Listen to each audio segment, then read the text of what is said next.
2022년 세계 정신건강의 날 기념 성동구 연합 행사 당신과 나의 귀한 마음 당나귀 2부 시작하겠습니다. 휴식 시간 동안 영상 잘 보셨나요? 성동구 정신건강 관련 3곳 수상자분들의 삶을 담다라는 주제의 영상을 지금 보신 건데요. 어떠셨는지 궁금합니다. 저희가 댓글 남겨주시면 기프티콘 상품 발송드리고 있으니 참여 부탁드릴게요. 한번 댓글이 달려있는데 읽어볼게요. 월드솜님께서는 너무너무 수고 많으셨어요. 일하는 중간에 듣지만 그조차도 너무 좋습니다. 이렇게 남겨주셨고요. 네, 2부 동안 저희가 이제 이렇게 정신건강 당사자분들이 참여한 작품 전시도 보고 내 마음 건강도 돌아보고 또 전문가분들이 주시는 마음 처방을 받아보는 이 시간이 참 뜻깊지 않나라는 생각을 해봅니다. 조창희님은 영상이 너무 감동적이었어요. 마음 깊이 울려요 라는 댓글 남겨주셨습니다. 네, 저희 그럼 1부에 이어서 또 사연, 6번째 사연 같이 나눠볼 텐데요. 6번째 사연은 최정아 교수님께서 사연 읽어주시면 감사하겠습니다. 저는 공부할 때마다 머리카락에 손이 가서 숱이 줄어들고 짧아졌어요. 평상시에는 괜찮다가도 공부만 하면 스트레스와 불안감으로 이런 행동을 한 지 4년, 5년 정도 됐습니다. 저도 고치고 싶은데 마음처럼 되지 않아서 속상하네요. 네, 사연자분의 스트레스로 인한 고민이 고스란히 전해지네요. 노성환 교수님께 답변 청해 듣겠습니다. 네, 이분은 이제 학생분이신 것 같아요. 이제 공부를 할 때마다 스트레스를 받아서 머리를 자꾸 뽑게 된다 이렇게 되어 있는데 의학적인 질병명으로는 우리가 이제 발모광 혹은 발모장애라고 이야기하는 질병입니다. 이로 인해서 이제 탈모가 심해지고 이제 피부에도 염증이 생길 수 있는 병이라고 되어 있는데요. 주로 남성보다는 여성에게 훨씬 흔히 있다고 알려져 있습니다. 아마 사연자도 혹시 여성분이 아닐까 싶은데요. 행동치료요법하고 약물치료요법이 있습니다. 이것 때문에 이제 스트레스가 너무 심하고 이제 탈모가 심해져서 보기에도 흉해서 실제로 제 환자분 중에는 이제 가발을 쓸 수밖에 없는 상황인 분도 계신데 행동요법 3가지 원칙을 먼저 알려드리겠습니다. 행동원칙 첫 번째는 상황을 알아채리는 겁니다. 어떤 상황에서 내가 이런 행동이 나오는지를 먼저 잘 알아채야 그 상황을 미리 예방하고 피할 수 있게 되는데 이 사연자분 같은 경우는 공부할 때마다 이런 증상이 생긴다면 공부를 안 하시면 됩니다. 근데 공부를 안 할 수는 없겠죠. 예. 그래서 첫 번째 방법은 이제 무조건 해결될 수 있는 방법은 아니고 일단 잘 자기의 상황을 알아채는 게 첫 번째고, 두 번째는 이제 자극을 조절하는 겁니다. 예를 들어서 이제 공부를 하는 상황이어도 혼자 방에서 공부할 때 혹은 뭐 독서실이나 다른 카페에서 공부할 때 이렇게 머리를 뽑는 행동이 좀 다를 수 있거든요. 대개의 경우에는 이제 사람들이 많이 있는 공간에서는 좀 이런 행동이 줄어드는 경우가 많아서 혼자 공부하지 말고 공부하는 공간에 문을 열어놓는다든지 아니면 독서실이나 도서관 혹은 카페 같은 데 가서 노출된 공간에서 공부를 하는 것도 추천해 볼 수 있는 방법이 될 것 같습니다. 세 번째 방법은 이제 억제할 수 있는 행동을 하는 겁니다. 그 행동을 못하게 하는 거죠. 예를 들면 이제 팔짱을 끼고 있는다든지 손깍지를 끼고 있는다든지 뭐 장갑을 끼고 있는다든지 아니면 공부할 때 손을 써야 되니까 장갑이나 깍지를 끼거나 뭐 이런 걸 못한다면 뭐 모자를 쓰고 있는다든지 머리털을 뽑을 수 없는 상황을 스스로 만들거나 억제할 수 있는 행동을 하는 것, 이 3가지가 이런 발모 장애가 있는 분들에게 적용할 수 있는 행동요법이 될 수 있고요. 뭐 그것만으로는 안 된다. 이게 사실 이제 의지의 문제가 아니라 일종의 질환이기 때문에 계속 그것 때문에 스트레스를 받고 지장이 생긴다면 대개는 이제 약물치료로 일정 부분, 약물치료가 모든 걸 해결해 주지는 않지만 그런 상황에서 행동을 줄이는 데 도움이 되는데 대부분 이제 항우울제 계열의 약물들이 도움이 되는 걸로 알려져 있어서 스스로 행동요법을 해보고 그것만으로 좀 부족하다면 전문가의 도움을 받고 상담을 또 받아보시기를 권하고 싶습니다. 네, 감사합니다. 사연자분께서 이것은 의지의 문제가 아니라고 말씀해 주셨는데요. 본인을 자책하지 않으시고 전문가 도움을 받아보시면 좋겠네요. 네, 이제 다음으로 7번째 사연 저희가 나눠보겠습니다. 7번째 사연은요, 안진희 센터장님께서 사연 부탁드릴게요. 네, 최근 학업과 취업 준비로 인해 스트레스가 상당합니다. 번아웃이 온 것 같은데 어떻게 극복할 수 있나요? 작은 일 하나도 힘겹게 느껴져 효과적인 해결 방법이 궁금합니다. 네, 이런 사연 남겨주셨는데요. 최정아 교수님, 이런 고민 좀 많이 듣지 않으세요? 네, 사실 우리 친구들에게서 가장 많이 듣는 이야기이기도 하죠. 마음이 속상해집니다. 생애 시기에서 좀 주어지는 과제들이 좀 있죠. 뭐 어린 시절에서는 친구들과 관계 형성이 좀 어려웠을 수도 있고요. 그리고 이제 대학을 들어오기 전까지는 그 학업을 유지하는 시기에도 좀 어려움이 있을 수 있고, 그리고 이제는 이제 취업이라는 관문 앞에 좀 서 있습니다. 정말 취업 문제에 대해서는요, 너무 이렇게 마음이 어려워서 뭐라고 말씀을 잘 드리기가 좀 어려워요. 왜냐하면 이 취준 자체가 굉장히 어렵거든요. 그 무한 경쟁과 답을 알 수 없고 끝을 알 수 없는 그 불안감에 나를 밀어야 하기 때문에 굉장히 어려운 일이죠. 게다가 이제 면접을 좀 떨어지거나 뭐 또는 취준이 좀 길어지는 상황이 되거나 좀 백수 생활이 눈치가 보이거나 이렇게 되면 점점 힘들어집니다. 뭐 엄마 생각도 나고요, 돈 생각도 나고요. 어떤 경우는 놀고 있어도 나는 이렇게 놀면 안 돼. 난 놀 자격이 없어. 뭔가 좀 맛있는 걸 좀 먹고 싶어도 난 먹을 자격도 안 돼. 이런 생각도 들게 된다고 합니다. 눈치 보게 되죠. 그런 것 때문에.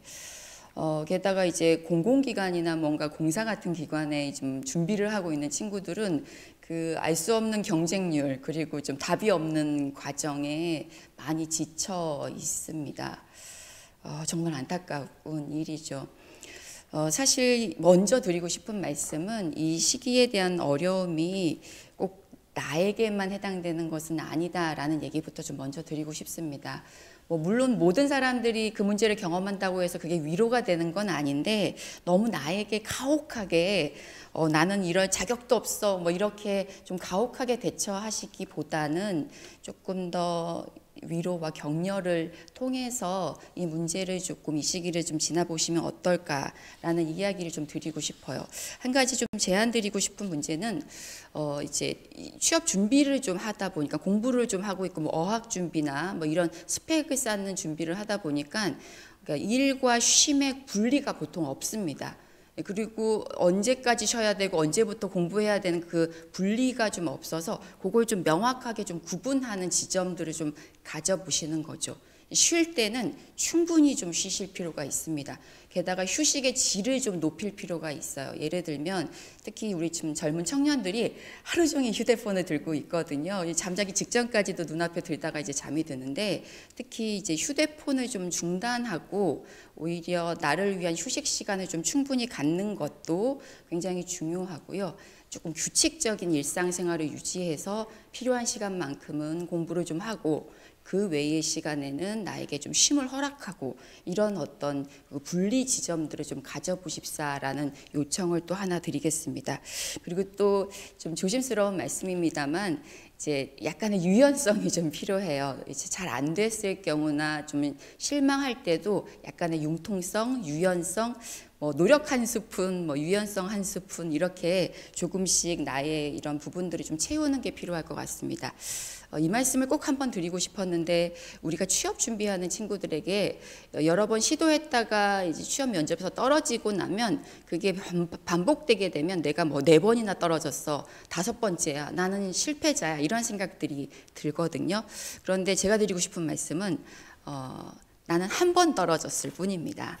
여러분의 전체적인 시도에서는 그게 반복적으로 실패의 경험처럼 느껴지겠지만, 단지 그 회사는 나를 한 번 거절했을 뿐이거든요. 그런데 이 문제를 계속 반복적으로 실패라고 인식하시기보다, 난 단 한 번 실패했고 단 한 번 다시 시도하면 된다라는 그 생각을 조금 한번 생각의 전환을 한번 해보면 어떨까요? 그리고 조금 마음을 내서 한 100번 떨어질 준비를 한번 해보는 겁니다. 설마 100번까지 시도했는데도 안 될까? 100번도 그 100번은 100번이라는 숫자가 아니라 단 한 번의 숫자들이 이제 반복되는 거거든요. 그래서 약간의 생각의 전환, 그리고 어떤 생활 패턴을 좀 규칙적으로 가져가시는 부분, 이런 부분으로 다시 기운 내서 또 좋은 기회가 우리 사연자분을 기다리고 있기를 기대해 봅니다. 네, 교수님의 따뜻한 말씀 잘 들었습니다. 저 답 타버렸다, 소진되었다라는 의미의 번아웃. 교수님 말씀 들으니 중간중간에 바리케이트를 잘 만들어 놓는 것이 중요하다는 생각이 드네요. 네, 댓글로 김지연님께서요. 사연을 듣고 사연에 대한 다양하고 좋은 말씀을 들으니 제 사연은 아니지만 제 마음도 안정이 되네요 라는 따뜻한 의견 주셨습니다. 그리고 캔디랜드님께서는 좋은 향이 나는 것 같은 음악도 감사합니다 라고 표현해 주셨어요. 그리고 신수진님께서 당신은 존재만으로도 가치 있는 사람입니다 라는 귀한 말씀 해주셨습니다. 네, 여러분은 지금 현재 당신과 나의 귀한 마음 당나귀 함께 참여해주고 계십니다. 다음 사연 이어서 가보도록 하겠습니다. 8번째 사연인데요. 제가 한번 읽어볼게요. 불안, 우울을 혼자서 이겨내려고만 하는 친구가 있습니다. 일상생활은 잘 하는데 대인관계를 잘 하지 않으려고 하고 혼자 지내면서 집에 있기를 좋아해요. 만나면 자존감, 자신감이 낮아서 힘들다고 말하고 우울과 불안을 호소하는데 병원에 가라고 말해도 될지 고민됩니다. 본인도 고민하는데 갈 정도가 아닌 것 같다며 주저해요. 병원 가는 것이 걱정된다고 하는데 어쩌면 좋을까요? 불안이나 우울이 꼭 문제가 될 정도여만 병원에 가야 하나요? 아니면 자신이 느끼기에 불편한데 참을 만한 경우에는 안 가도 되나요? 네, 병원 방문 시기와 관련된 또 다른 사연자님의 질문인데요. 여자친구가 요즘 힘들다면서 새벽에 자주 전화를 합니다. 국가시험을 준비하는 중이라서 많이 우울하다고 하는데 요즘 평소보다 많이 힘들어 보입니다. 병원에서 치료를 받아보는 것이 좋을까요? 네, 노성환 교수님, 병원에 문턱이 높아 방문하기 주저하는 분들에게 어떤 말로 도움을 드릴 수 있을지 답변 부탁드립니다. 네, 참 이런 경우 실제로 굉장히 많을 것 같습니다. 이게 어느 정도까지가 돼야 병원에 가서 상담을 받고 치료를 해야 될지, 이 정도는 그냥 혼자 극복하고 시간을 두면서 기다려야 될지 굉장히 고민이 많은 게 참 현실적으로 많은 문제인데요.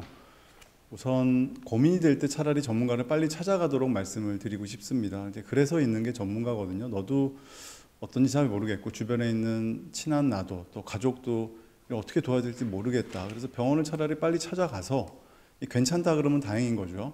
치료를 받아야 된다면 빨리 치료해서 빨리 회복되는 게 오히려 더 덜 고생하는 거기 때문에 저는 이렇게 고민이 될 때 오히려 전문가를 찾아가서 실제로 저희 병원에 오시는 분 중에서도 제가 이거는 병원 오실 필요 없습니다. 이제 안 오셔도 되겠습니다라고 답변을 드리는 경우도 있거든요. 그래서 그렇게 오히려 정확하게 상담을 받고 진단을 받으면서 오히려 마음의 안심이 되는 경우가 많이 있을 것 같아서 고민이 될 때 오히려 찾아가야 되는 게 우리 가까이 있는 우리 전문가들, 정신건강 전문가들이 아닐까 싶습니다. 이 두 분 사연 다 보면은 이제 일반적인 스트레스 반응일 수도 있고 조금 장기적으로 지속되고 힘든 게 너무 괴롭다면 이제 우울증이 시작됐을 수도 있는 사연들 같은데요.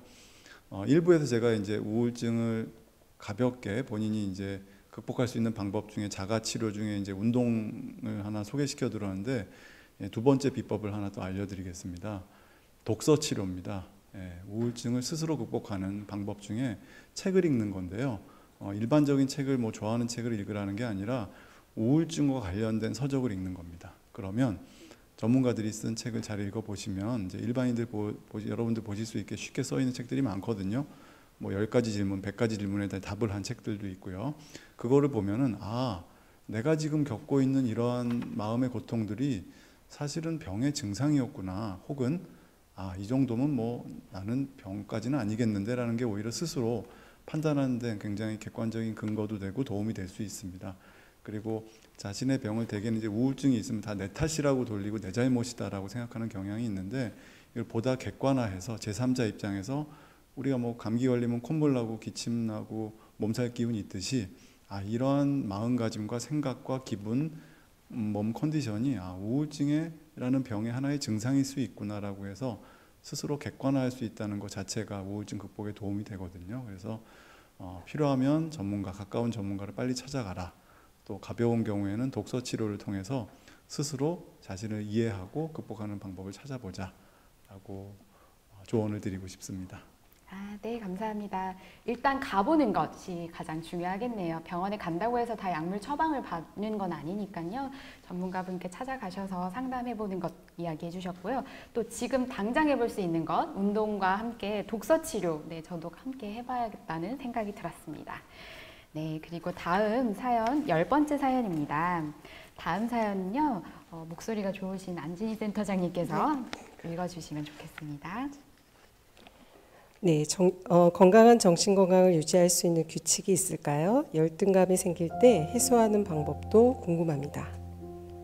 네, 다음 것도 읽을까요? 네, 다 읽어주시면. 퇴직 후 100세 시대를 맞이했습니다. 건강한 삶을 위한 정신 건강 팁 부탁드립니다. 정신 건강 회복을 위한 마음가짐은 어떤 것이 있을까요? 네, 정신 건강 팁에 대한 질문들인데요. 많은 분들이 궁금해하실 것 같습니다. 최정아 교수님 답변 부탁드립니다. 네, 얘기의 내용이 조금씩 달라서 조금 하나씩 좀 분리해서 이야기를 같이 나눠보면 좋을 것 같아요. 먼저 그 정신건강 유지할 수 있는 규칙, 열등감에 대한 이야기를 잠깐 말씀해 주셔서 이 열등감을 잠깐 좀 살펴보고 갈까 합니다. 이 열등감 뭘까요? 아마도 내가 좀 스스로 부족하다고 느끼는 감정, 이 열등감이 아닐까 싶습니다. 누구에게나 좀 열등감이 있죠. 남들과 이제 비교하게 되거든요. 지금 이제 우리 이 자리에도 많은 전문가 선생님들이 계시잖아요. 의사 선생님도 계시고 또 뭔가 재력, 경제력, 학력 뭐 여러 가지로 우리는 열등감을 불러일으킬 수 있습니다. 대표적으로 요즘엔 특히 외모, 키, 몸무게, 몸매, 수많은 가지로 열등감을 만들어내고자 한다면 너무나 많은 부분들이 열등감이 생길 수밖에 없는 상황이기도 합니다. 아들러라는 학자가 있는데 이 아들러라는 학자가요, 열등감이 사람을 발전시키는 원동력이 된다라는 이야기를 했다고 해요. 그렇다고 한다면 어쩌면 우리 지금 이번에는 이 열등감을 하나의 동력으로 삼아보는 건 어떨까라는 이야기를 좀 해보려고 합니다. 열등감 그 자체가 나쁜 거는 아니죠. 비교가 되어지는데 어떻게 해요. 그래서 저는 일종의 열등감을 좀 갖고 살아야 되는 부분도 있겠다라는 생각을 해요. 너무 커지지 않게. 막 그걸로 폭발해가지고 거기에 압도되는 게 아니라 좀 잘 돌보면서 다독이면서 사고 안 치게 데리고 사는 거, 그게 처음에 좀 필요한 것 같고요. 두 번째는 말씀드린 것처럼 좀 동력으로 한번 삼아 보는 겁니다. 애초에 비교라는 게 좀 불공정합니다. 갖고 있는 것 자체를 바꾸는 것도 좀 어렵고요. 그리고 그냥 이대로 그냥 살자라고 하는 것도 좀 포기하는 것 같거든요. 그래서 이 나 자신에 대한 좀 긍정적인 상을 좀 가지고 있으면 좀 더 열등감으로부터 자유롭습니다. 내가 가지고 있는 강점도 있고요. 만약에 내가 강점에 대해서 별로 생각해 보지 않았다면 나 뭐 잘하지? 어떤 거 좋아하지? 어떤 것들을 내가 더 잘해낼 수 있지? 이런 나의 장점을 좀 찾아보시는 시간도 한 가지 좀 추천드려보고요. 또 하나는 다른 사람과 나를 비교하는 게 아니라 과거의 나를 한번 비교해 보는 겁니다. 그 비교 대상을 자꾸 누군가 상대방이 아닌 과거보다 나를, 그러면 과거보다 좀 더 좋아지는 내 모습, 좀 더 나아지는 내 모습들을 이제 찾아보실 수 있지 않을까 싶고요. 또 한 가지는 이게 좀 오해를 불러일으킬 수도 있습니다만 사회에 환원하는 일을 한번 검토해 보시면 어떨까 싶습니다. 간혹 많은 분들은 어떤 공동체에 기여하고 봉사를 하는 일들을 나도 어렵고 힘든데, 나도 돈이 없는데 누구를 도와, 이렇게 생각하시는 분들이 있으세요. 먹고 살기 바빠 죽겠는데 누구를 도와, 이런 생각이 있으실 수도 있는데 아주 작은 행동이나 아주 작은 기여, 예를 들어 환경을 생각하는, 쓰레기를 잘 분리해서 버리고 청소를 잘 깨끗하게 하는, 그리고 무엇인가 뭔가 절약을 하는 이런 행위도 사회에 환원하는 하나의 행동이 될 수 있거든요. 그렇게 행동했을 때 좀 더 내 자신 자체가 나아지는 모습을 좀 볼 수 있어서 저는 한번 같이 좀 추천을 드려봅니다. 두 번째 질문에서는 퇴직 후에 그 정신건강 팁에 대해서 물어주셨어요. 네, 퇴직 정말 어렵습니다. 아마 지금 이 당나귀를 함께 하시는 우리 많은 지역 주민분들, 그리고 이 자리에 함께 해주시는 많은 분들도 연세가 조금 있으시다면 이 퇴직 후 고민 많이 하고 계시겠죠. 막연합니다. 예를 들어서 그냥 좀 놀아야지, 좀 쉬어야지 이런 생각들을 조금 많이 하셨을 텐데 막상 이제 퇴직했다라고 생각하면 좀 불안합니다. 뭐 얘기를 들어보니까 7억에서 한 10억이 필요하다고 하더라고요. 뭐 한 달에 최소한 300만 원은 써야겠고 그러면 1년에 3,600만 원은 써야겠고 그게 30년은 살 것 같고 그러니까 내가 한 60대까지는 일을 할 건데 그 뒤로 한 30년은 살 것 같으면 거의 뭐 10억 가까운 돈이 필요하다고 하면서 굉장히 불안을 만들어내게 되죠. 네, 첫 번째는 사실은 이제 재력, 뭐 경제력과 관련된 어떤 자금들에 대한 준비가 좀 필요할 수도 있습니다. 그래서 어떤 분들은 직업을 그만두는 것이 아니라 직업을 바꾸는 것이다라고 이제 퇴직 이후의 삶을 얘기합니다. 재취업도 있고요. 이제 본인이 해오셨던 전문직의 일을 이제 또 발전시켜서 새로운 취업을 하시는 분도 있고 창업하시는 분들도 있고요. 그리고 요즘은 창직이라고 해서 정말 놀라운 직업들이 많이 생겼거든요. 그런 활동을 하시는 분들도 있습니다. 두 번째 어떤 준비 중에 하나는 공부하셔야 됩니다. 네, 퇴직 이후의 삶이 그냥 얻어지는 경우는 없습니다. 지금 많이 이야기를 듣고 계신 혹시 지금 퇴직을 준비하고 계신 어른분들께서 계시다면 조금 전에 우리가 이 청년들이 얼마나 취업 준비하느라고 걱정하는지를 들으셨잖아요. 마찬가지로요. 우리도 이 퇴직 이후 삶을 위해서 열심히 공부하셔야 됩니다. 공부하고 또 공부하시고 그리고 계획하시고 많이 고민하셔야 됩니다. 그렇지 않으면 등산만 다닙니다. 그렇지 않으면 골프만 치시게 돼요. 이러실 수는 없습니다. 정신 차려보면 돈 다 날라가서 다 쓰고 그리고 어느 순간 나는 누구 여기는 어디 이렇게 되실 수도 있어요. 그래서 공부하시는 게 정말 중요하고 잘 공부하시는 분들이 그만큼 잘 준비하실 수 있고 그리고 내가 하고 싶었던 것과 해야 될 것들 잘 구분하실 수도 있습니다. 또 하나 살짝 좀 조언을 드리면 사람과의 관계도 다시 잘 준비하셔야 되는 건데요. 이 얘기를 어떻게 말씀을 드리고 싶냐면 역할을 재규명하셔야 될 이게 필요하세요. 이게 뭐냐? 내가 회장님이셨어요. 그런데 퇴직 후에는 더 이상 회장님이 아니십니다. 네, 집에서도 부인께서 아빠 보고 회장님 이렇게 부르기를 원하시지는 않을 거 아니에요. 고위직 은행장님이셨어요. 그런데 집에서도 딸이 아빠 보고 은행장님 이렇게 부르지는 않습니다. 동네 분들이 사장님 이렇게 부르지 않거든요. 은행장, 뭐 고위직에 하셨던 그 일들, 특히 이제 역량이 굉장히 높으셨던 분들이 퇴직 이후에 본인의 정체성을 찾지 못해서 많이 어려워하셔요. 그래서 역할에 대한 재규명 정말로 좀 한 번 더 검토해 보아 주시면 좋을 것 같고 또 한 가지는 조금 열려주셔야 됩니다. 내가 마음도 좀 열어주고 그리고 또 사람에 대해서도 열려주고 저 친구는 저런 생각을 하는구나. 그리고 저렇게도 생각해 볼 수 있구나. 이게 이런 식으로 생각이 좀 바뀌었구나. 요즘 라떼는 말이야 절대 안 한다는 거 아시죠? 네, 그래서 물론 라떼가 중요했습니다. 그 라떼의 삶을 통해서 지금까지 이루어내신 거 정말로 격려드리고 존경한다 말씀드리고 싶은데 한 가지 조금 더 말씀드리면 뭐 시간에 대한 부분, 관계에 대한 부분 이런 것들 다시 재규정하는 것도 한번 필요하지 않을까라고 살짝 말씀드려 봅니다. 네, 정신건강 관련된 팁 또 한 가지 질문은 정신건강 회복을 위한 마음가짐 어떤 것이 있냐라고 질문해 주셨어요. 이분께서 정신건강 회복이라는 단어를 써서 제가 살짝 유추해 보기를 혹시 정신건강 어려움을 가지고 있는 당사자이셨거나 아니면 그 경험이 있으셨던 분이 아닐까라고 조심스럽게 좀 유추해 봅니다. 제가 이제 그렇게 생각하게 됐던 이유 중에 하나는 이제 조금 우리 정신건강 문제로부터 이제 증상이 좀 완화되고 나면 보통 발병 후 1년 정도 지나고 나면 약물 관리가 들어가게 되고 약물 관리 이후에 이제 재발 위험성이 좀 낮아지면 몸의 상태가 좀 많이 좋아지시기도 하거든요. 근데 그때 무시무시한 소리가 들립니다. 예를 들어서 이제 나가 좀 봐라, 활동 좀 해라, 운동 좀 해라, 좀 움직여 좀 봐라, 사람 좀 만나라, 돈 좀 벌어와라. 또는 어떤 경우 너 지금 이제 사람 좀 만나야 되지 않겠니? 결혼 좀 해야 되지 않겠니? 또는 너 너무 더러운 거 아니니? 청소 좀 해야 되지 않겠니? 하면서 예전에는 그 증상으로부터 회복만 되게 중요했다가 이제는 다른 막 과업들이 주어지시는 경우들이 종종 있으세요. 어려운 일입니다. 우리가 삶의 과업들을 하나씩 해낸다는 건 녹록치 않은 일이죠. 그런데 이를 정신건강 팁이라고 좀 이제 질문을 해 주셨으니 거기에 맞춰서 이제 말씀을 드리면 너무너무 우리가 잘 알고 있는 답이 하나 있습니다. 첫 번째, 잘 주무셔야 됩니다. 잠자는 건요, 너무너무 중요해요. 보통 불안, 우울, 정신건강 많은 어려움들의 분들은 대부분 수면 문제가 좀 있습니다. 그래서 잘 주무시는 거.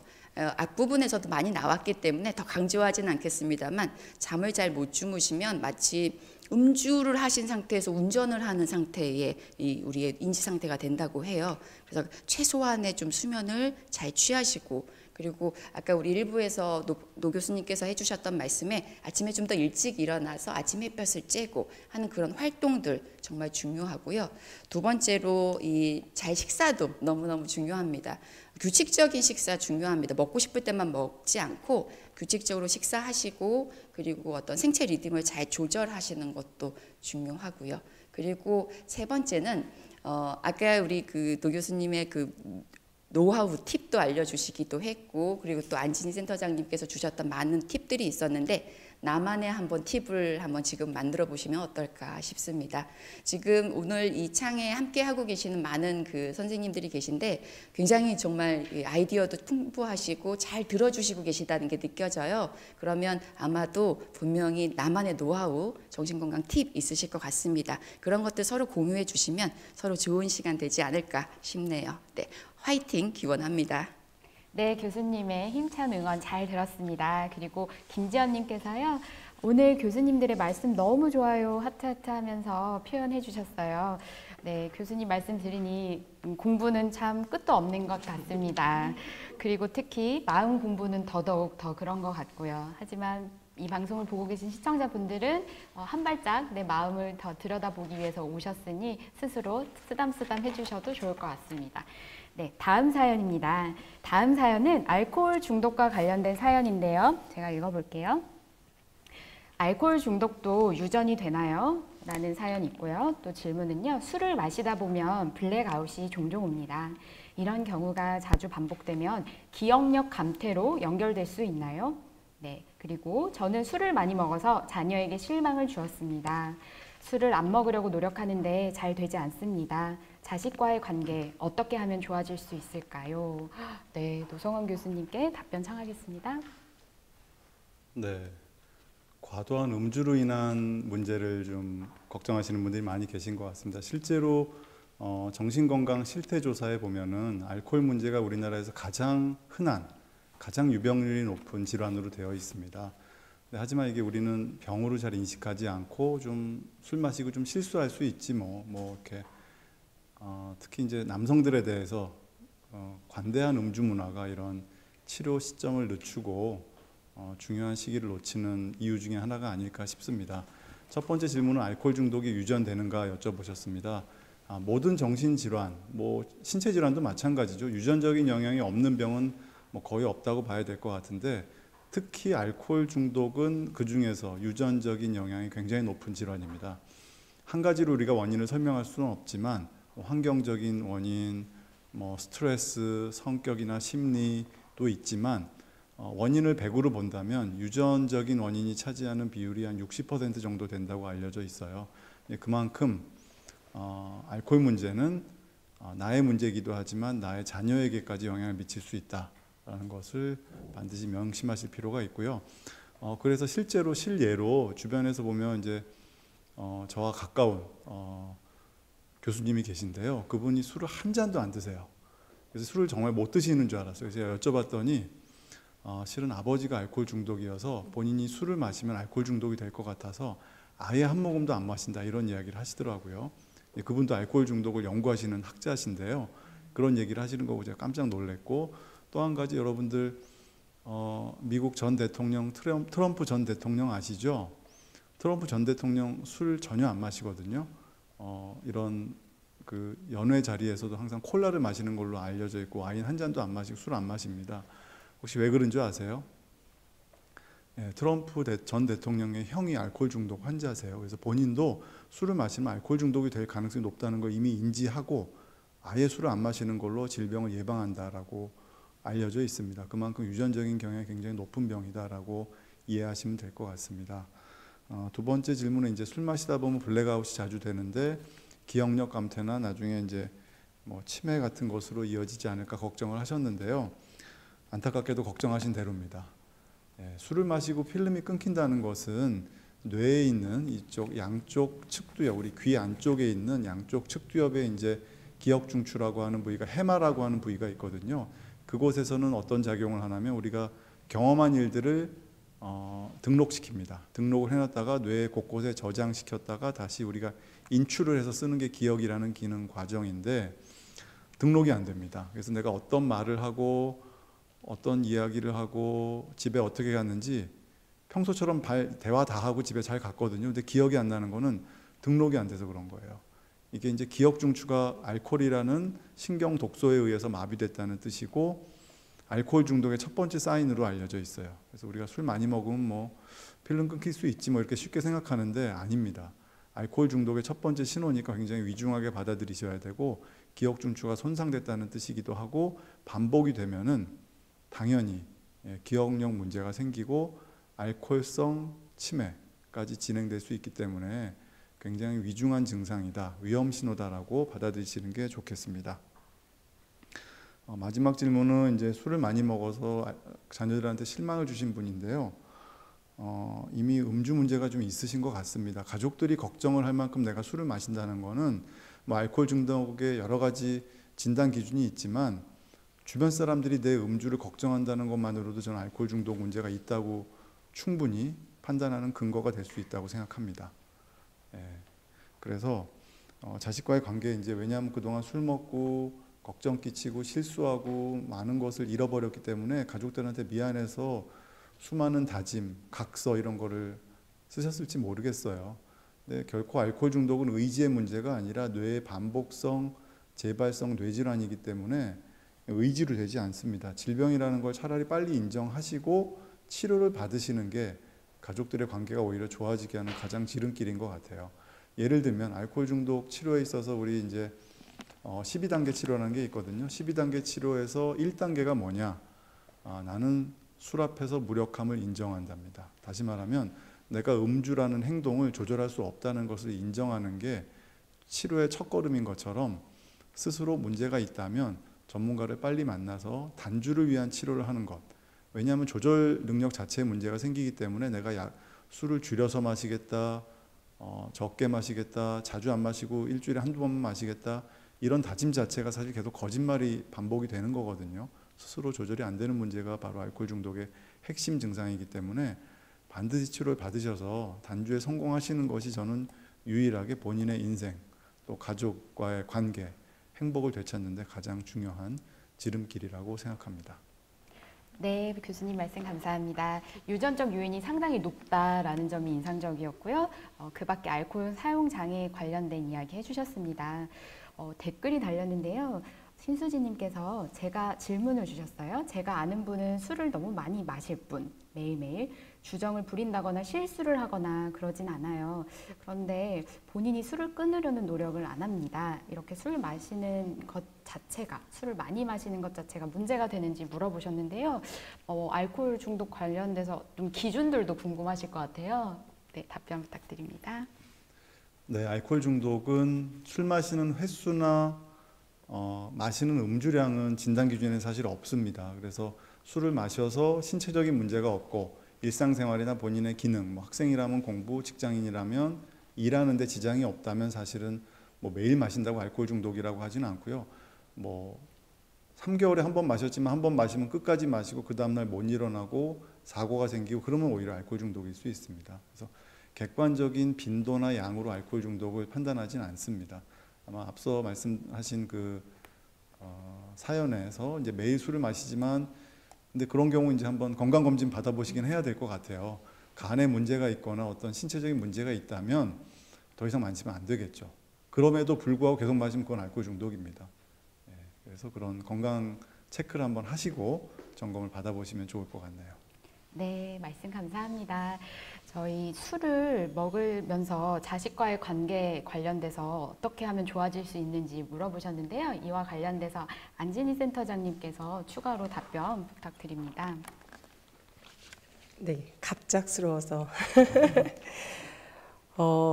이거 진짜 어려운 주제인 것 같습니다. 사실 저희가 생각할 때 저도 예전에 병원에 있을 때 이게 걸어다니는 우리나라는 술이 문화적으로 되게 많은 영향을 미치는데 이게 약간 하나 술 못 먹으면 약간 사회생활이 안 된다. 이렇게 이 개념 자체가 그러니까 자신이 술을 어떻게 생각하느냐가 가장 중요합니다. 옆에 사람들도 많이 불안하고 두렵지만 나 자신이 술을 뭘로 보는가. 그러니까 이게 먹어도 된다.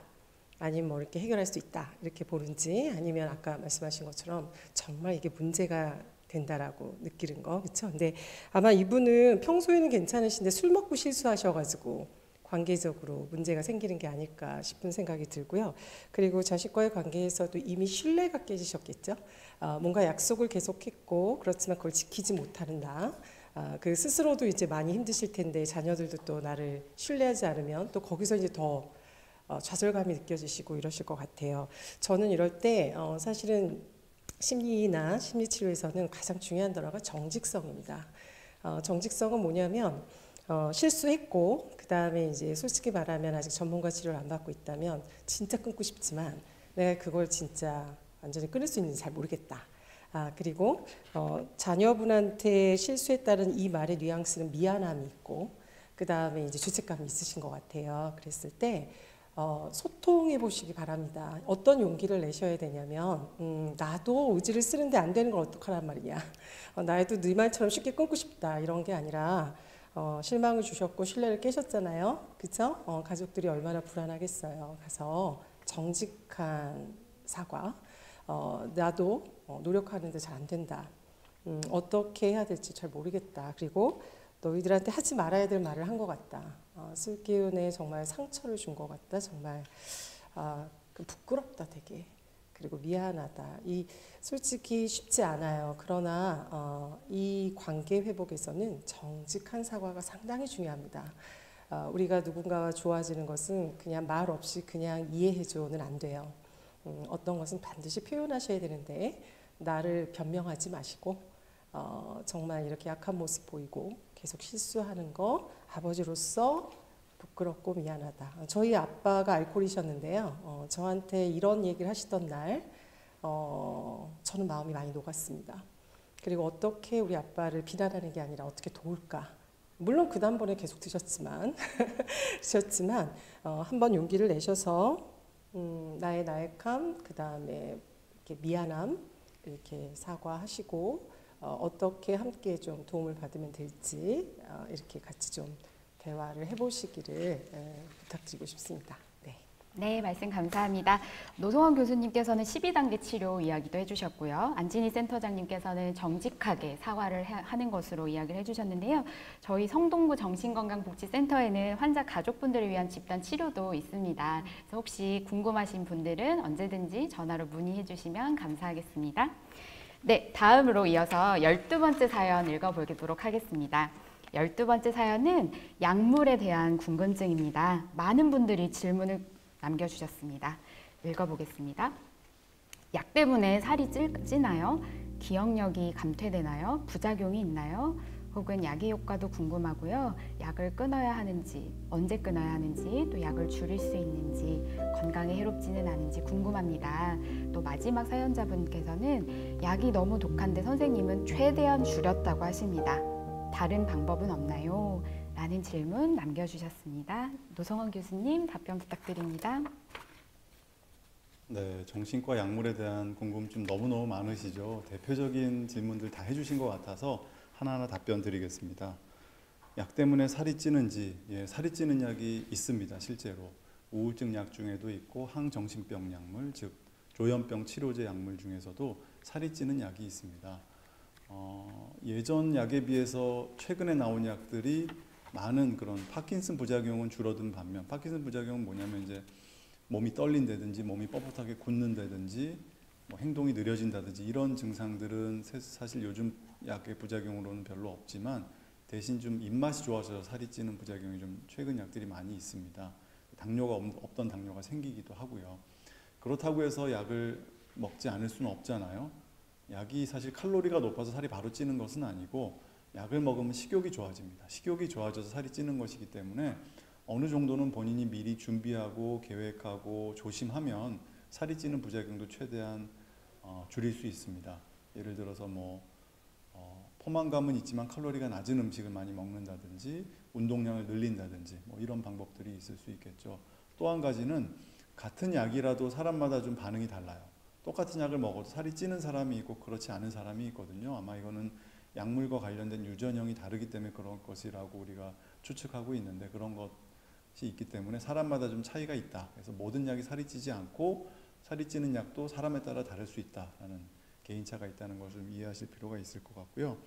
기억력 감퇴가 되는지 걱정하시는데, 기억력 감퇴되는 약 있죠. 이제 항불안제 계열 중에 일부가 장기 복용을 고용량 했을 때 기억력이 좀 떨어지는 것으로 되어 있습니다. 근데 그 이외의 대부분의 약들은 기억력 감퇴와 별로 관련이 없다는 게 최근 연구 결과가 나와 있어서 대부분의 약들은 관계없다. 하지만 이제 의존성이 좀 있는 항불안제 중에는 기억력을 조금 떨어질 수 있다. 하지만 되게 중독성이 있는 약들이 그렇기 때문에 의사가 처방한 대로 상담하면서 드시면 대부분은 큰 문제가 없고, 이제 오늘 저한테 오셨던 환자분이 또 한 분 생각이 나는데 치료 용량 이상으로 항상 달라고 하세요. 그리고 오실 날짜가 안 되는데 미리 오셔서 처방을 항상 원하세요.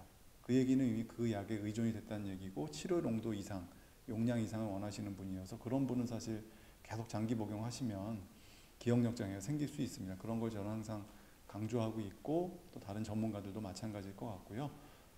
처방 날짜가 안 되는데 미리 오시면 저는 처방 안 해드립니다. 다 드실 때까지 기다립니다. 그래야 이제 계속 중독되고 가량 복용하는 것을 막을 수 있을 것 같아요. 부작용이 있는지 있습니다. 아까 말씀드린 대로 기억력 감퇴나 살찌는 것도 다 부작용일 수 있고요. 이 세상 모든 약은 다 부작용이 있습니다. 하지만 약의 효과 때문에 우리가 먹는 것이기 때문에 부작용이 어느 정도 견딜만 하고 조절할 수 있다면 감수하고 먹는다, 이렇게 생각하셔야 될 것 같습니다. 100% 장점만 있는 약은 이 세상에 없습니다. 단점도 있지만 단점보다는 장점이 많기 때문에 우리가 약을 먹게 되는 것이죠.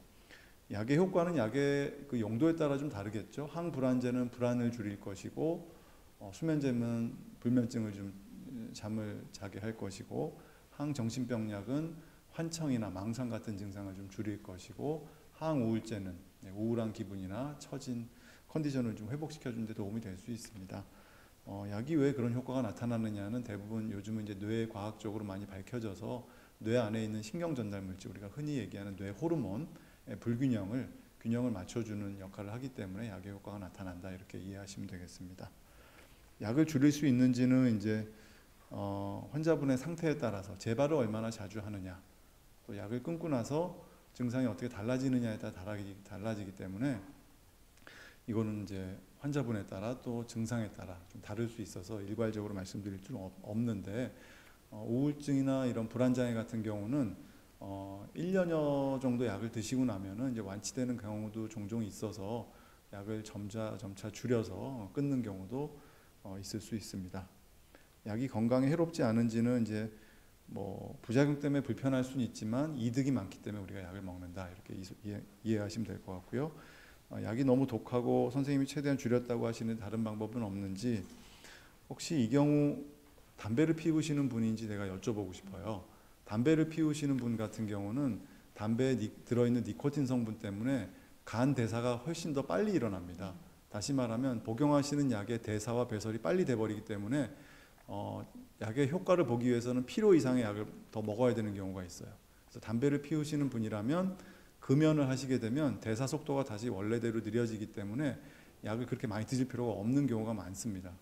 그래서 금연을 혹시 하실 수 있으면 금연을 하시고 담당 선생님께 내가 담배를 피웠다, 요즘 담배를 끊었으니까 약을 혹시 줄일 수 있는지 한번 상의해 보시면 좋을 것 같고, 줄이는 방법은 이제 대부분의 약들이 금단현상이 조금씩은 있기 때문에 물론 없는 약도 있지만 갑자기 끊는 것보다는 처방해 주시는 선생님 말씀을 들으면서 서서히 줄이는 것이 좋은 방법이 될 것 같습니다.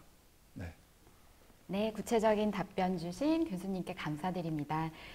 뉴본님께서 댓글 남겨주셨는데요. 약을 의사 처방대로 먹는 게 중요하겠네요. 부작용 등도 상의하고요. 마음대로 끊어도 문제가 될 수 있으니까요. 담배나 술 등 나쁘다는 것도 자제해야겠네요. 라고 이렇게 리뷰를 남겨주셨는데요. 네, 너무 독한데 이렇게 내가 담배를 피우는지 뭐 술을 먹는지 이런 부분들에 대해서 한 번 더 짚고 넘어가면 어떨까 합니다. 네, 다음 사연 읽어보도록 하겠습니다. 13번째 사연인데요. 약물과 관련된 궁금증이에요. 약을 먹지 않으려는 당사자, 어떻게 설득해야 할까요? 약에 대한 불신감이 엄청납니다. 네, 교수님, 최정화 교수님 어떻게 해야 될까요? 네, 아마도 이 사연자는 아마 가족이실 것 같습니다. 네, 사실은 정신과를 가는 것 자체도 좀 어려운 일이죠. 여러 이유가 있습니다. 그 정신과에 대한 경험이 없으신 분들은 이런 치료적 그 병원, 그러니까 예를 들어 내가 귀가 좀 아파서 이비인후과를 가는 거는 가능한데 마음이 아프다고 하니까 정신과를 가라고 하면 나는 그런 사람이 아니야 라는 마음 때문에 쉽게 처음에 문을 두드리기가 어렵거든요. 게다가 이제 약을 먹으라고 하면 이제 여러 가지 문제가 좀 있을 수 있습니다. 좀 크게 몇 가지로 좀 살펴볼 수 있는데, 첫 번째는 병에 대한 인식 자체가 없으신 경우 약에 대한 거부감이 있으실 수 있습니다. 그리고 두 번째는 병의 증상 때문에, 그러니까 우울증 때문에 또는 불안증 때문에 그 증상이 좀 너무 심해서 약을 계속적으로 드실 수 없는 경우도 있고요. 세 번째는 약 자체에 대한 어떤 오해나 무지의 경우에서도 약 드시는 어떤 어려움이 있을 수 있습니다. 그리고 마지막으로는 조금 전에 이야기되었던 약에 대한 부작용, 예민함 때문이라고 볼 수 있습니다. 첫 번째는 그 병에 대한 인식이 없으신 경우가 대표적인 경우죠. 가장 어렵습니다. 네, 그러니까 내가 병 자체에 대한 이해가 없고 병을 내가 잘 모릅니다. 근데 사실은요, 네, 너무 당연하죠. 우리는 이런 병을 걸릴 줄 몰랐거든요. 그리고 내가 이런 병에 걸릴 줄 몰랐고 내 아이가 이런 병에 걸릴 줄 몰랐기 때문에 이 병이 뭔지도 모르고 어떻게 대처해야 될지 대부분 모릅니다. 새로운 병에 걸렸기 때문에 얻을 수 있는 정보가 굉장히 제한적이에요. 문제가 있다는 것 자체를 인정하기도 좀 어렵고, 정신과 이런 얘기가 나오면, 혹시 정신과적인 어려움 이런 얘기가 나오면 마치 이게 나의 인격적인 부분이나 나의 인성적인 부분을 공격받는 것 같아서 굉장히 이 접근 자체를 어려워하시거든요. 게다가 이런 처음 문제가 생겼을 때 정신과 치료에 대한 경험이 매우 안 좋으신 경험이 많습니다. 대부분 강제 입원 같은 절차를 취했던 경험이 있고, 입원해서 그 치료적 환경이 그렇게 썩 좋은 경우가 아닌 경우도 종종 있습니다. 그러면 어떤 마음이 드시냐면 굉장히 자존감이 떨어지죠. 굉장히 무시받는 듯한 느낌도 있을 수 있고, 이 질환에 대해서 내가 함부로 대해졌다라는 느낌을 가지실 수 있습니다. 저는 이 부분은 가족들이든 본인이시든 내가 치료의 과정에 어떻게 들어가게 됐고 이 증상에 대해서 어떻게 이해하고 있는지 정말 천천히 살펴보시고 이 병을 받아들이는 속도와 시간이 좀 필요한 것 같습니다. 물론 약을 안 먹으면 증상이 발현되니 당사자가 아닌 가족으로서는 어떻게 해서든 약을 먹이려고 하는, 몰래 먹이고 이런 시도를 하시고 싶겠지만, 그거보다도 이 증상과 병이 어떤 과정과 어떤 절차로 진행되는지, 어떤 치료의 기전이 있는지를 좀 잘 설명하고 배우고 이런 시간들이 좀 처음에는 필요하지 않을까 싶습니다. 두 번째는 이제 우울증이나 이런 무기력증이 너무 심하면 약 드셔보셨어요? 혹시 영양제 드시나요? 우리 지금 같이 하시는 분들 매일 좋은 비타민도요 오메가3 아무리 좋아도 잘 안 먹습니다. 가득 쌓여 있어요.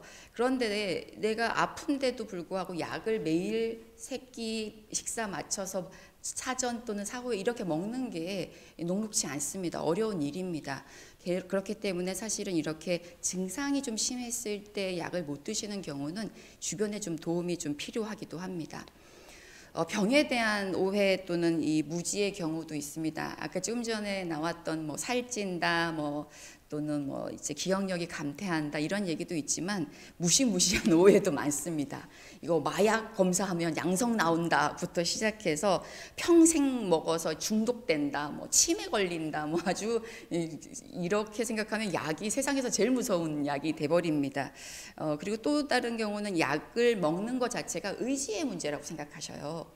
그리고 또 우리나라 전통적인 어떤 생각 가지신 분들이 이 보수적으로 생각하셨을 때 의지의 문제다라고 보셔서 저는 좀 잠시 한번 내려봐 주셨으면 좋겠어요. 손가락이 부러져서 이 기부스를 해야 되는데 의지가 강하다고 이 손가락이 붙는 건 아니거든요. 적절한 치료 그리고 적절한 단계가 있습니다. 무조건 의지만으로 모든 것이 해결되는 게 아니다. 그렇다면 적당한 어떤 치료에 맞춰서 이 시기를 좀 접근하게 가는 게 필요하겠습니다. 약물 부작용 문제도요. 네, 지금 말씀해 주셨던 대안들이 좀 필요합니다. 부작용이 있지요. 그러면 사실은 이 부작용을 혼자서 막 견디시거든요. 그리고 그것 때문에 이 약부작용 때문인지 증상 때문인지 잘 혼동이 없는 그런 상태에서 이걸 견디시다가 결국에는 약의 접근이 떨어지게 됩니다. 약을 딱 끊으시면, 정신과 약을 끊으시면 부작용은 며칠 사이에 좀 좋아지거든요. 그런데 약을 드셔왔던 분들은 효과가 좀 유지가 되기 때문에 나 이제 괜찮나 보다라고 생각하실 수 있으세요. 좀 조심하셔야 됩니다. 의사 선생님이 기다리시고 계셔요. 어떤 상태인지, 약 드셨을 때 어떤 반응인지 궁금해 하시고, 그리고 용량이나 부작용을 조절할 수 있는 방법들을 찾아보실 수 있습니다. 그리고 조금 조심스럽긴 하지만 장기주사제 좀 처방을 조현형 약물에서 많이 처방하고 있습니다. 한번 주사제를 하시면 보통 3주에서 한 달 이상을 좀 하실 수 있고요. 당뇨 치료 같은 경우에도 주사제를 종종 쓰기도 하거든요. 그래서 주사제까지 맞으라고 하면 더 싫다라고 하실 수도 있지만 오히려 이제 접근성이 너무 낮으신 분들에게는 한번 기회가 있을 때 그런 주사제도 시도해 보시는 것도 한번 추천해 드리고 싶습니다. 네, 답변 감사합니다. 다양한 경우에 따른 대처 방법을 설명해 주셨는데요. 사연자님과 이 방송을 보고 계신 시청자분들에게 도움이 되기를 바라봅니다. 어느덧 마지막 사연이 될 것 같아요. 다음 사연은 이제 예민함, 불안을 다스리는 방법에 대한 이야기를 해볼 텐데요. 사연 읽어드리겠습니다. 여러 사람 앞에서 말할 때 떨려서 제 의사를 잘 전달하지 못하는 것 같아요. 발표 불안, 어떻게 극복할 수 있을까요? 불안을 다스리는 법은 무엇이 있을까요? 네, 발표에 대한 불안이 있으시군요. 14번째 사연, 안진희 센터장님 답변 부탁드립니다. 네, 이게 불안이 종류에 따라 굉장히 많죠. 특히 이제 발표 불안이 있으신 분은 다른 불안도 많을 가능성이 있을 것 같아요. 근데 특히나 이제 사람들이 많이 나의 시선, 사람들이 있다 이 자체가 이제 뭔가 긴장이 되고 사람들이 앞에 있다는 순간부터 이제 뭔가 몸의 변화, 그렇죠? 예. 심장이 뛴다든가 식은땀이 난다든가 정신이 하나도 없다든가 뭐 목소리가 떨린다든가 이런 것들이 경험이 되게 많으신 것 같아요. 저희가 오늘 너무 정신의 건강 날인데 약물로 이렇게 모는 것 같아서 혹시 여러분 그 아주 좋은 방법, 저는 그렇게 생각하거든요. 100년 전에 태어난 것보다 지금 편한 것은 사실은 내가 이렇게 뭔가 마음의 병을 의지로만 생각했었는데 실제 도움을 받을 수 있는 다양한 루트가 있다는 것을 조금 이렇게 열고 보면 또 감사한 것 같아요. 발표 불안은 사실은 모든 불안은 불안과 긴장의 첫 번째는 자기 인식과 인정입니다. 우리가 이제 가장 어려운 것은 우리가 되고 싶은 사람과 실제 나는 다릅니다.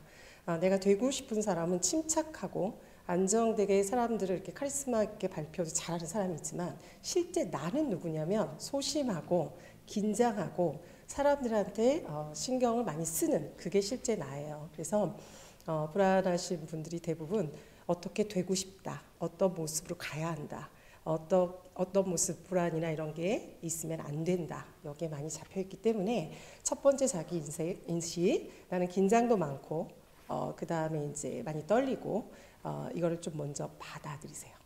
이게 싫지만 고쳐 쓰는 것을 하실 수 있어요. 근데 고치는 시작이 뭐냐면 이게 아니라 점프해서 언제 이제 불안하지 않지가 아니라 지금 내가 이런 사람이라는 걸 받아들이는 게 시작입니다. 그래서 이렇게 소심하고 긴장되고 불안하다. 근데 꼭 발표를 해야 된다면 이제 어떻게 하셔야 될까요? 훈련하셔야 됩니다.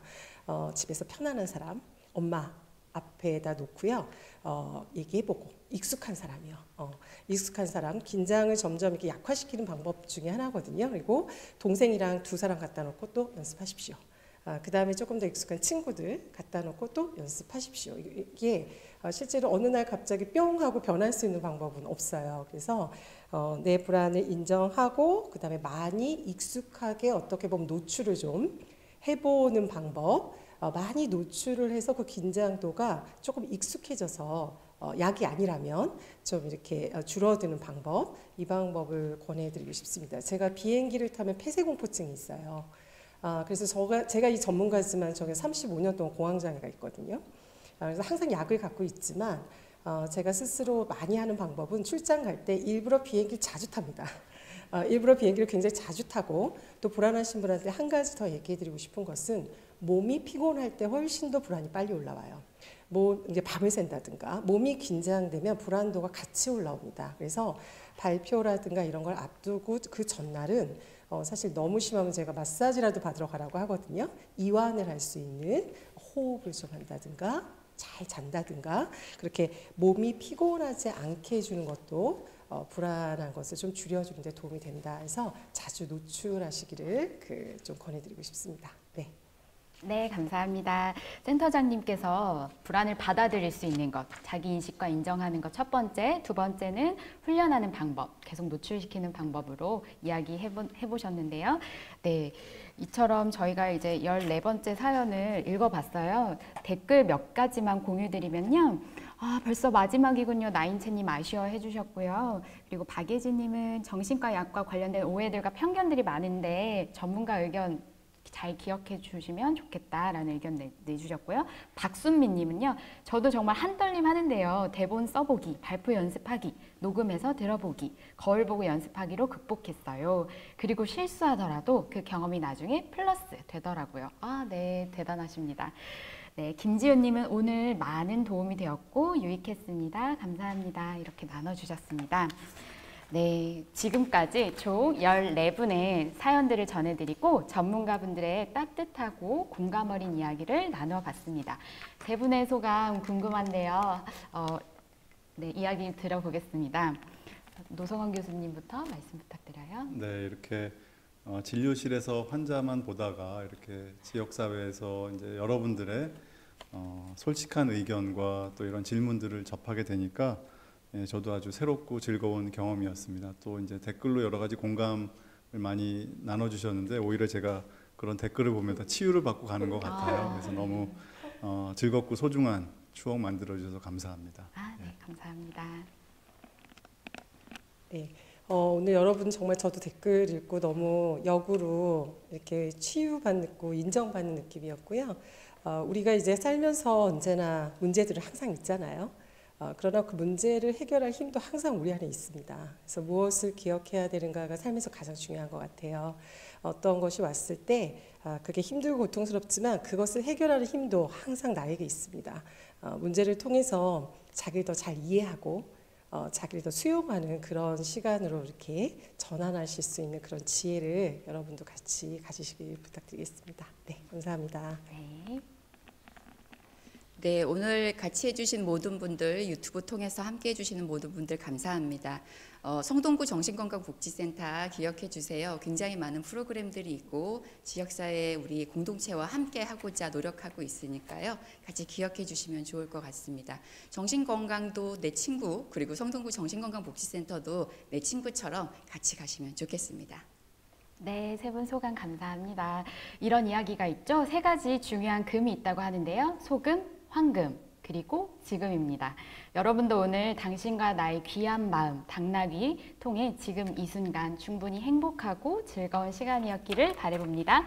자, 지금까지 진심 어린 답변으로 치유와 희망의 메시지를 전달해 주셨던 노성원 교수님, 안진희 센터장님, 최정아 교수님 세 분께 진심으로 감사드리고요. 감사드립니다.